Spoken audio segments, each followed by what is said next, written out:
CBS news channel Marathi पुढे गेले ते बरे केले. आता CBS म्हणते की ते फक्त हिंदी इंग्लिश असं वाटतं, पण CBS न्यूज चॅनलचं हे 7वा वर्धापन दिन आहे. त्या वर्धापन दिनानिमित्त पहिल्यांदा मी चांदबाई शेठ यांना खूप खूप शुभेच्छा देतो आणि यापुढे अशीच त्यांची प्रगती व्हावं ही सदिच्छा व्यक्त करतो. चांदबाई, तुम्हाला माहीत आहे आमच्या लग्नात 7 फेरे घेतले जातात आणि 7 वचनं दिली जातात. म्हणजे तुम्ही आता 7 फेरे घेतलेले आहेत. 7वं वचन आजचं आहे आणि यापुढे खऱ्या संसाराची सुरुवात तुमची आहे.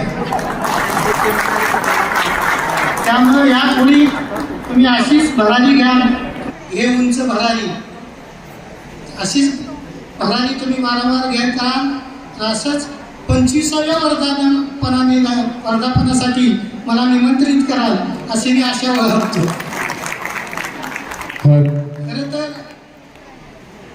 आजच्या युगात आपण म्हणतो की लोकशाहीचा चौथा स्तंभ म्हणजे media, print media, digital media ही चौथा स्तंभ. पण आज आपण पाहतोय समाजात, राजकारणात, सगळीकडेच